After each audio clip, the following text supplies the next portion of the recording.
Okay, I call the meeting to order. Sergeant at Arms, please invite the witness to the witness table. Thank you.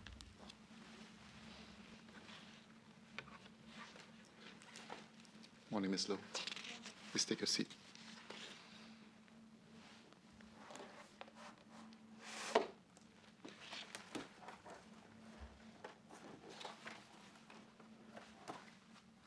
For the record, please state your name, occupation, positions you hold.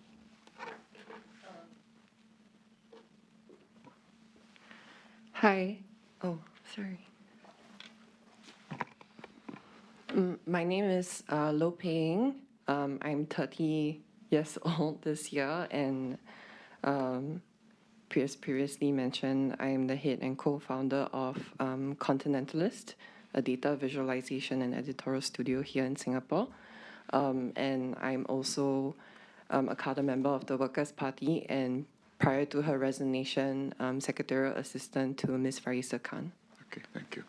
Thank you for coming back again at short notice. I'd like to remind you that you had made an affirmation yesterday to tell the truth, and the proceedings today is a continuation of yesterday's hearing, and you're still bound to your solemn obligations. Now I'd like to hand over to Ms. Irene Tong for some further clarifications and questions.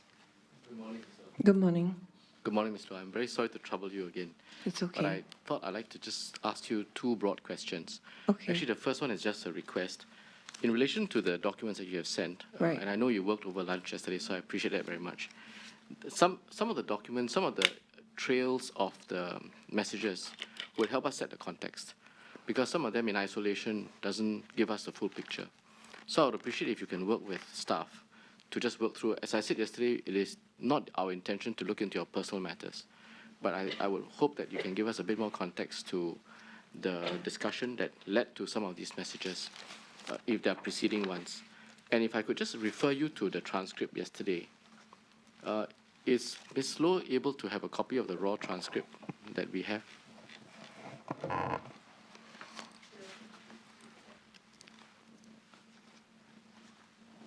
I'll just read it to you for the moment, Ms. Loh. At one juncture, and I'd asked you for documents at several junctures. At one juncture at page 23, I said, I asked you for this WhatsApp chat group. Could you also produce it to the COP, at least in relation to the discussions of the 3rd August speech and any discussions you would have arising from this? And then further on, I said at line 22, your discussions on that and anything else they may have developed from that thereafter. So I'll be grateful if you could have that kind of formulation in mind when you look at a particular message or an email, so that the full chain and the full trail can be made available for contextual purposes. Admittedly, I'm quite uncomfortable sharing this because, I mean, there were a lot of things and a lot of opinions that people throw around, and Yeah. and sometimes, in our own zealousness, we say really stupid things, and I understand. some of these are quite embarrassing, so I really don't want to share them. Whilst I understand that, I think the difficulty we have is that we do have to look into all the factual matter. And whilst it is expression of an opinion or expression of a view, perhaps in a private chat, there's a certain contextual relevance to it in the context of events that have been happening contemporaneously, and that sheds light on them. And some of them also give us factual, allow us to answer some factual questions, such as when, what took place, and between who, which some of your messages already shed light on. So it is in that context I'm asking you to see it, and I hope you appreciate that. We are not trying to delve into personal matters, but it is relevant to the inquiry, and I would request that you do provide them. If you are uncomfortable, I would suggest that, subject to Chairman's views, we could have a staff from Parliament sit down with you, and you could explain if something is personal and not related to the inquiry. We can always remove it, because I do appreciate that sometimes these personal remarks are interspersed with what might be of relevance to this COP. So we can do that. But otherwise, any expression, any view formed on any of the matters that we've spoken about, particularly the key points that I've requested, I would like for those to be produced. Perhaps we could agree on what those key points are first before I want to open my WhatsApp to the Parliament staff. Okay, I can tell you from memory what those key points are, and perhaps it's best I give you a date reference because that's probably the best way in which you would be able to identify the documents Yeah. and the trails. From memory, and I will check later on if I missed anything out. 3rd August, there was a speech. You said there was an animated discussion. 4th August, there was, I think, some other discussion. 7th August, there was some discussion and a Zoom chat. 8th August, there was, you don't have to take this down, I'll just get someone to give you the transcript. 8th August, there was a meeting between Mr. Pritam Singh, Ms. Lim, and Mr. Manap with Ms. Han, and there were some discussions thereafter. And I think your evidence was that there was nothing else between August and sometime in October. Nothing else between 8th of August to 4th of October. Yes, so I think I did say just check that that is the case. Yeah, and I went to check, really Okay. don't have. Then the next one is, I think, 3rd of October. I believe it was a Sunday. 4th October, which was the date of the speech. There were several dates in between where I think you said you could not remember, but the next date of relevance is 12th October, where there was a discussion at Mr. Singh's house. I think you put in a request to meet. There was then, you explained that there was some review and comments on drafting. And I know of at least one date on the 22nd of October where there was actually a meeting. I don't know whether there were others, so you said you would check, and whether there were drafts exchanged. That culminated, I think, in the speech made on the 1st of November. So any discussions arising from or related to the speech would be relevant, along with the announcements on that day itself made by Workers' Party. There was a statement by the Secretary General. On the 2nd of November, there was a statement by the Workers' Party media team on the setting up of the DP. On the 4th of November, it was a Deepavali, and you had a meeting with Ms. Han at her home, where she was producing evidence, and I think you discussed it with her. And thereafter, you weren't sure about the dates thereafter, so I said check. But the next date you gave us that was of relevance is 25th November, where you said you met with the Workers' Party team, the DP. And the other date that was significant was 29th November, when I think Ms. Han went before the DP again. And then 30th November when she resigned. And I think that was the end of it, because yesterday was the 2nd of December, which is when the press conference took place. Okay, so that's the time frame that we had evaluated and discussed when we discussed your evidence yesterday.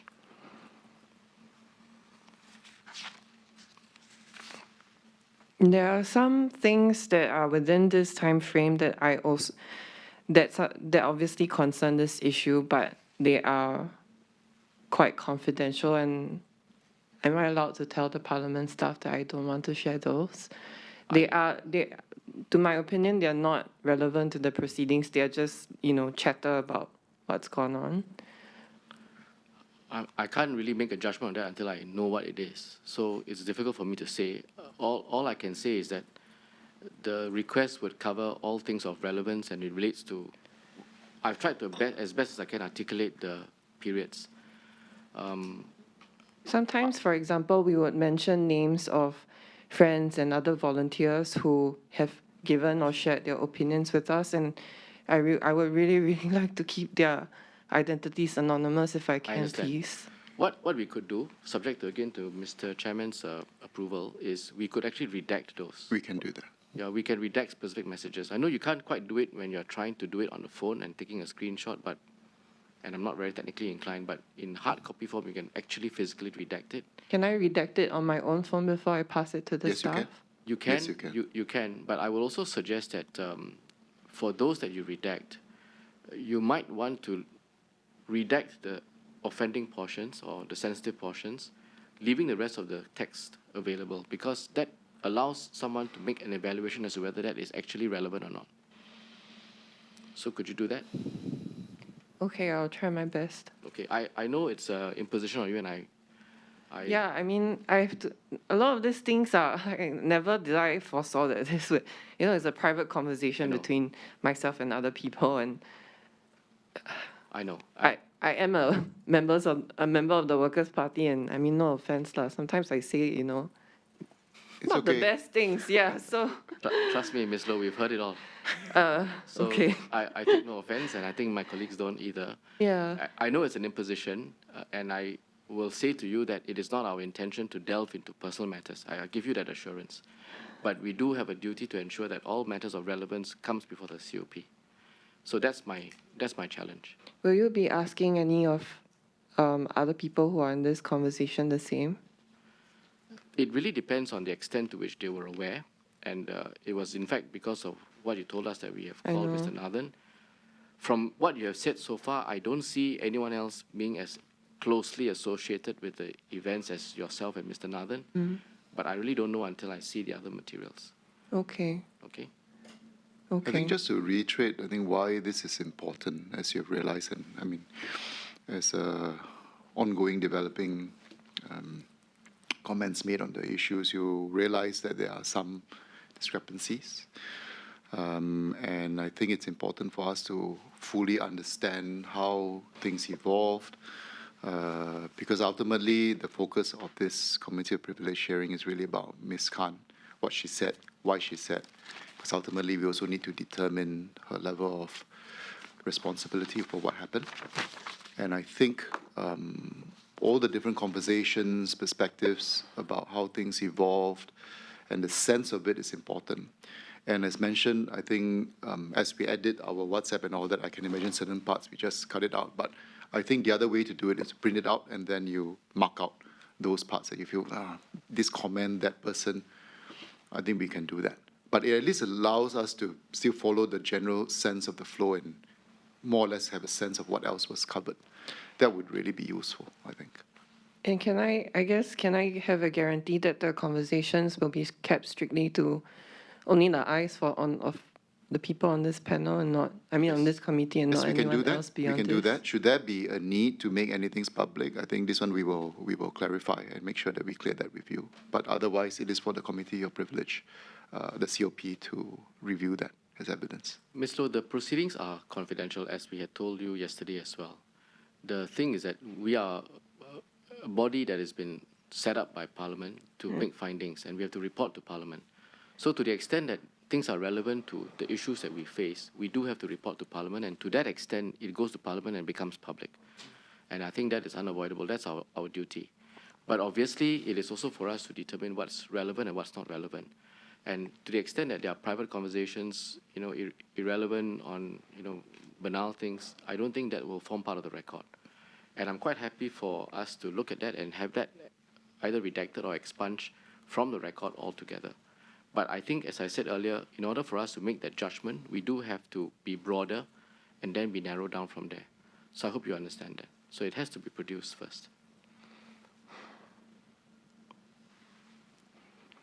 Yeah, I don't, honestly, I don't feel like I have much of a choice. It makes me really uncomfortable to do this. But I will try to, collaborate as best as I can. Okay, I appreciate that very much. Now, the second area I wanted to get your confirmation was this. In one of the documents that you gave us yesterday, there is a WhatsApp message just on its own. I would like to correlate that to evidence that we heard from Ms. Han yesterday, so that it gives you the context. So you have a bundle of the notes of evidence before you. If I could trouble you to please turn to page 159, and you will see that at the top left-hand corner of the page.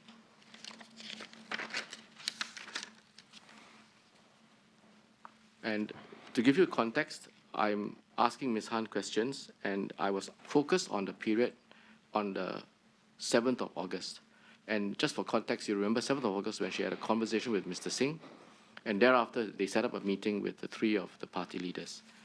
So if you look at Ms. Han's statement at around line 15, 16, have a quick look. I made that reference, and she answered there was a short phone call, then there was a meeting. Okay, that's the context. Now, if you go over the page, I then asked her at line 10, on this occasion, Ms. Lim, Mr. Manak were also present. That's at Mr. Singh's house. She says, yes. Did you put it in clear terms to them as well that the statement you had made was false? Answer, yes. Could they have misunderstood? Answer, no, they could not. And I asked her what was their reaction to this. She says, it was incredible disappointment. There was a lot of anger, but I think there was some compassion there as well. The reaction there was that if I was not to be pressed, then the best thing to do would be to retain the narrative that I began in August. And I said, let me understand the last statement. You said if you're not going to be pressed, then you take the narrative that you started in August. Answer, yes. It means if we can get away with it, we don't need to clarify the lie, correct? I think in the simplest terms, yes, you are correct.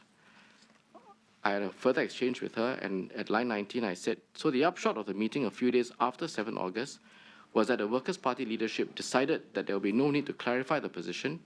They will keep the lie in place, since if you are not pressed, there's no need to clarify the truth, correct? Answer, correct. And then you go over the page. I asked her, and this is where it's relevant to you, line 5, did you discuss this with Ms. Loh thereafter? Answer, yes, I did. In those discussions, did you give an account of what happened? Answer, yes, I did. Would that be by message? Yes, that would be by messages. And I noted that to be in a plural. And those messages would capture the thrust of what you had discussed with Mr. Singh, Mr. Manap, and Ms. Lim. Answer, yes. And then I asked her to make a note of it. And at line 19, I said, those messages would have been contemporaneous, meaning they would have been roughly around the same time as when you concluded the meeting with the three of them. Answer, yes. And she says, and I asked her what was Ms. Loh's reaction. She says, I don't remember her reaction by message, but I think when we spoke about it afterwards, there was a sense that the best thing to do would be to tell the truth. So that's the context of the evidence that Ms. Han had given. Now I have a few questions for you. Mm-hmm. First, there was a conversation that Ms. Han had with you after she met with the three of them. Can you describe it for us, please? And I'm being, I want to think that I'm being completely honest here, because again, I cannot, there was a lot of like chatter. Yes. But to my knowledge, that message that I shared with you is the only one where she had explicitly stated the nature of the conversation, that, you know, with reference specifically only to this police accusation. Because, you know, unfortunately they said, take it to their grave, which when I went back to look at it, I was like, I mean, that's pretty bad. I'll come. Yeah. Sorry to interrupt you, but I'll come to that in a minute. What I was referring to is if you look at the bottom of line of page 162 to the top of 163, she's saying that besides the messages that she did speak to you afterwards. Do you remember that conversation? Yeah, so I looked through the messages and following right after that message that I've sent to you, what Ms. Han proceeded to do was to just send us a draft of the statement that she was going to put out that day. And that statement referred specifically to matters concerning, for example, the FGM and polygamy. And my reaction to those was simply to just, you know, finesse that draft. I didn't, to my knowledge, I can't recall responding to their reaction, like to what the party leaders had said. Yeah. Ms. Han seems to recall that there was a sense that the best thing to do would be to tell the truth in reference to your conversation with her. I mean, that, to my mind, was also consistent with what you told us yesterday. As I said, there might be some degree of misremembering happening, but as I mentioned, and this is what I looked through the chats and I remember when she was pressed by Minister Shanmugam on the 4th of October, I told her, I think best you tell the CEC. Yes. Yeah. But in fact, actually, in August, and this is the 8th of August, yeah, you I think already made the point clear to her. I must have said it at least on Zoom. I don't recall because admittedly, we were very aware that this is a highly confidential and highly sensitive matter, and we explicitly avoided going about it in chat. Okay. She also seems to at least recall that there were several messages, or at least a series of messages, besides just the one that you had sent to us. Do you recall if there are others which might shed light on this? I mean, for example, if the messages don't directly concern what was discussed at the meeting, but also her view of what the meeting said, your response, and what to do thereafter, that will also be relevant. Yeah, I know that, but I mean, later the Parliament staff can verify what I'm saying. To my knowledge, from when she told them on the 8th of August to the 4th of October, we really didn't chatter about it anymore. Because to me, in my mind, she had told party leadership, and in my mind, I also thought like just put this behind us and move on. Okay. On that day itself, the takeaway from that meeting Of the 8th of of August. the 8th of August, would the I know you were not there, but as I said, there was an exchange of messages. She sent you a message. You must have looked at it and taken something away from it.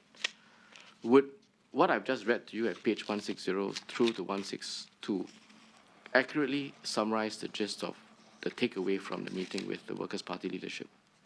I really cannot say if it's accurate or not, because all the knowledge that I have of that meeting was that one message. Okay. Based on that one message, and maybe you can have a look at that one message.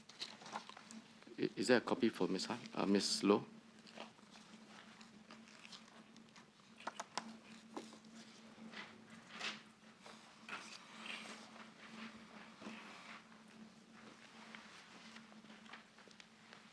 Thank you. You go to the 8th of August. I think you recall this because you quoted from this earlier. 8th of August, it's time-stamped 12:41 p.m., which I presume that's the time it was received. Yeah. Or sent. It says, "Hey guys, I just met with Pritam, Sylvia, and Faisal, and we spoke about the Muslim issues and the police accusation. I told them what I told you guys, and they've agreed that the best thing to do is to take the information to the grave. They also suggested that I write a statement to send out this evening." What was your reaction when you received this? What was your takeaway from this message? Admittedly, okay lor, that's what the party leaders decided. Meaning, don't clarify the truth of the statement. Yeah, as I said, I avoided commenting on it on text message. I believe this was also one of those heightened H2 phase 2 HA alert period, so we also didn't meet in person, and I genuinely did not deliberate on this any further until the 4th of October. Understand, but I just wanted to understand your state of mind when you saw this message, because this was obviously sent to you. "Hey guys" refers to yourself and Mr. Nathan, right? Yeah. I'll have to be very frank and admit that I really think that I trusted their... You trusted the Workers' Party leadership judgment. Yeah. But what was your view from this? What does take the information to the grave mean? Don't tell anyone. Yesterday, when we went through what was discussed on the 3rd of October, and again, to give you the context, Ms. Loh, you told us yesterday that 3rd of October, there was a meeting between Mr. Singh and Ms. Han, yes, at her home. Yeah. But you only heard about it subsequently when Yeah. Mr. Singh narrated it to you on Correct. the 12th of October, to yourself and Mr. Nathan. Yeah. And you also told us that Mr. Nathan could corroborate what you heard, Yes. right? Which we will put to him in a moment. One of the takeaways from that discussion that Mr. Singh conveyed to you was that he told Ms. Han on the 3rd of October that, I forget the words precisely, but it's something along the lines of, keep to the narrative and I won't judge you. I don't know about the first half of that, but definitely the forwards, I will not judge you. Okay, maybe to be more accurate, I should just show you what was said so that we are on the same page. If you could. And I'm giving you Ms.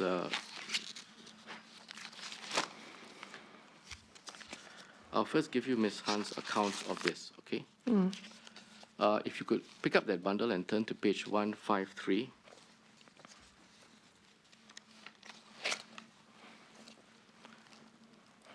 And I just would like you to start with line 16. So to give you the context, this is the page. This is the reference point. I had a conversation with leader of the opposition. Conversation was that if I were to retain the narrative, if I were to continue the narrative, there would be no judgment. when was this? 3rd October, in my house. Over the page, she gives an interpretation of that. Now, your account yesterday can be found at page 39.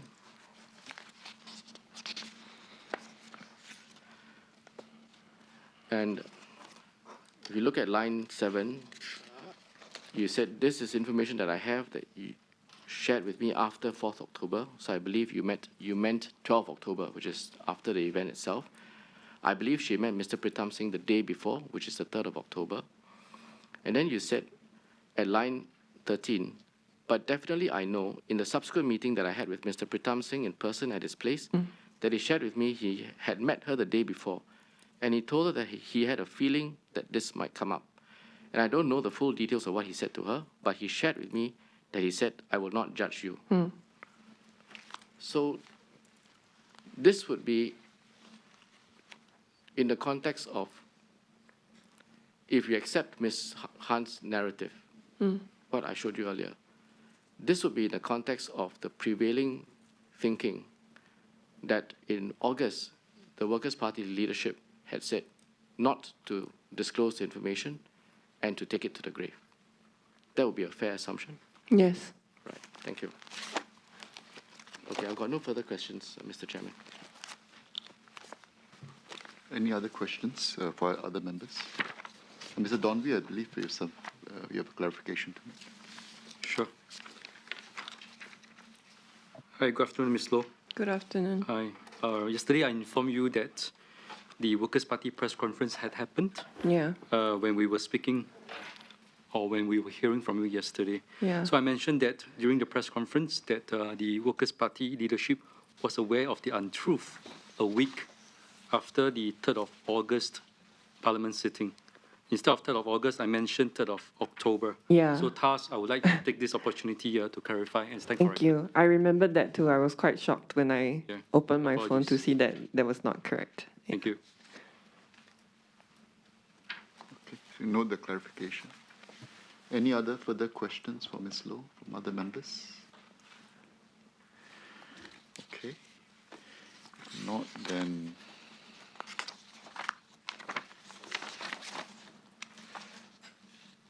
so there are no other further questions. I think as discussed, if you can go through some of the Yeah, things you'd actually, to I would highlight. like to clarify one thing that I said yesterday, because after I looked at my conversations, I realized that maybe what I represented yesterday was not completely accurate. I think Mr. Tong asked me that what my primary advice to her was after the 3rd of August, prior to having known the truth.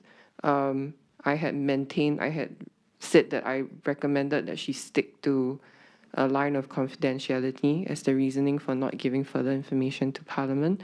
And I believe that was not accurate. As you can see in the text messages, I had just kind of told her that, okay, yeah, mistake, kind of move on from it. I had said that I had recommended that to her because actually on that day itself, or rather the day after, I believe on the 4th of August, my husband and I had a very heated debate on this issue. Obviously, he was also upset that the police had been maligned, and I told him, it's the absolute right thing to maintain the line of confidentiality for the victim, and that's why I think it got stuck in my head. Yeah. So it was said to him, but not to her. Okay, I understand that. Thank you very much, Ms. Loh. So as discussed, if you are able to go through and if you are comfortable, perhaps if you discuss with my staff, someone senior to talk to you, and then perhaps help you in the review of your materials if you feel that there's a need to. Like I said, the reasons for doing so is to understand the backdrop, and I think you understand the gravity of the issues, which is why I think the circumstances, how things evolve, the dynamics of it is important for us to lay out. We are mindful of the sensitivity. So like I said, some of these things, if it makes it easier, print it out, then you can mark it out accordingly. And then that would be helpful for us. Yeah, I mean, I'm not comfortable with that. Like, if I can just choose on my own, I think that would be is fine. best. That is fine. Right, but I hope you understand the reasons why we are doing this. Yeah, I fully understand. I have also, I don't know if I will be called again. If there is, you will be submitting, I think, further other documents. I think you've been going through, there are still other materials that you might be sending to us? Emails or any other materials beyond the No, WhatsApp? just the WhatsApp stuff. I mean, I had obviously a long think about what's been happening yesterday. And I just wanted to give, to some extent, a bit of a personal statement, if I'm allowed. Yes, you may. Yeah. Just in case, I guess, anyone thinks that I'm coming in with an agenda of sorts, I just want to clarify that I've been, a member of the Workers' Party for 10 years, and I've give the cause a reasonable amount of my personal time and my youth. And I'm very aware of the ramifications of what I've shared, including these WhatsApp conversations. And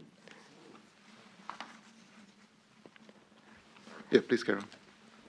yeah, it pains me greatly, but to me, beyond anything else, it's important to be truthful to my country. Yeah. Ms. Loh, thank you very much. I want to assure you that we are also here on a fact-finding mission. There is no agenda upfront by us, and we're not preconceived on any views. It is our job to be impartial and neutral. And we appreciate the candor, and that's all that we expect, and we appreciate of our witnesses. Thank you. Yeah, I'm genuinely very afraid of what will happen after. Yes, Ms. Loh, Understand. thank you. Sorry. No, it's okay. Thank you.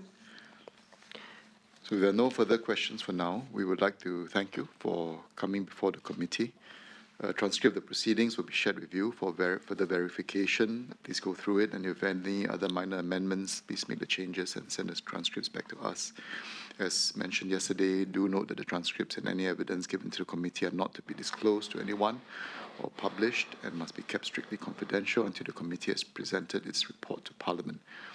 You may withdraw now, but as mentioned, I think you can work on the relevant documents, etc., and to black out any of the materials that, or portions of it that you may not be comfortable with. If you need to, you can talk to all of our staff if it helps to assist that process, and our staff will be accompanying you out to the waiting room. Thank you very much. Sergeant at Arms, please accompany our witness. Once again, thank you very much, Ms. Loh. Thank you. Thank you.